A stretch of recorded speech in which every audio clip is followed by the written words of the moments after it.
Dangote cement inugo ka Dangote cement si wee bido wee emebezie Dangote cement na Nigeria karịa ma atụnata bịazie ka ịnụ n'ọnụ Olusegun Obasanjo bụ aka chiburu Nigeria otu o si wee kọọ ka o si wee bata na ndụ Aliko Dangote bụ onye nwekarịsịrị ego na mba Afrịka bụkwa onye Nigeria wee mee ya ife ọ bụ tata ọnya ka ndị Igbo ji wee kwokwu wee sị o nwere mmadụ ka o nwere ego maka na ọ bụ na ọ bụrụ Obasanjo echọrọ m na a ga-enwe Dangote cement otu esi nwee ya a na-arụ ya na Nigeria nke abụrụzi nke na a na-eji atụnata ya. Achọrọ m ịtụfu oge ga-achọ m ka ị gee ntị ma nụ ka Obasanjo si wee welu kelafia Aliko Dangote wee webata simenti ya mee ya ogodebe simenti n'obodo oyibo na-ebunata Nigeria ọ bụrụzie aka na-alụzi simenti ama ama n'Afrịka. Nene na ife onyonyo I was worried about the situation of cement in Nigeria. And I woke up at 4 a.m. I couldn't sleep. Then I waited till 5 a.m.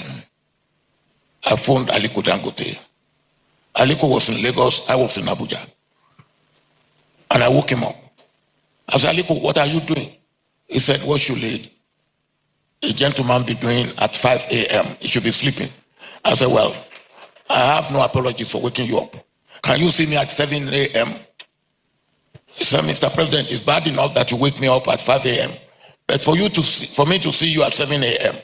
when I'm in Lagos and you are in Abuja, and the first flight is 7 a.m., it is impossible. I said, what time can you see me? He said, 9 a.m. And he came at 9 a.m. When he came, simple question. I said, Aliko, why are you importing cement and not producing cement? And he said to me, do you want an honest answer? I said, if I call you here, I want an honest answer. That's why I've called you. He said, because it's more profitable for me to import cement and sell than for me to produce cement, which is an honest answer. Then I asked him the second question. I said, what can I do to make you produce cement?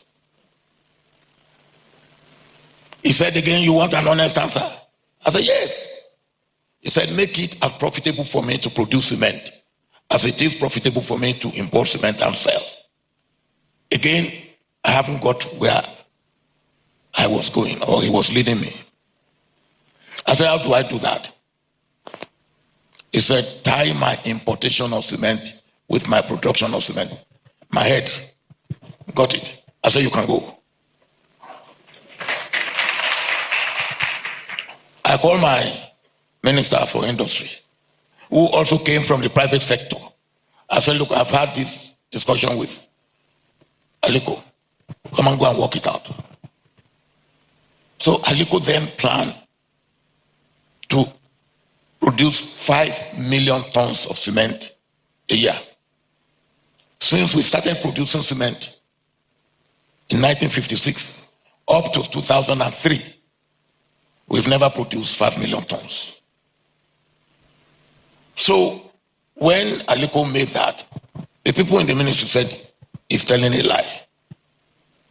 He was making it up. I said, all right, let's see how his lie will work. So I put 2 people in Aliko's construction site, and they are reporting to me every day. The day Aliko, the contractor did not work, they will phone and tell me. And I will immediately phone Aliko. So one day Aliko came to me and said, Mr. President, I'm getting worried about you. I said, what have I done? He said, you know about this cement project more than myself. And it is not a government project. I'm getting worried about you. I said, hey, my brother Aliko, this is a Nigerian project. So anything Nigeria is a government project. Not only did Aliko succeed in the first 5 million, he succeeded in the second 5 million. He succeeded in the third 5 million. I started taking him out to other countries in Nigeria, in Africa. I took him to Tanzania. I took him to Senegal.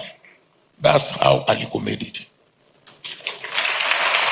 Partnership between the private and the public, partnership between leadership at every level.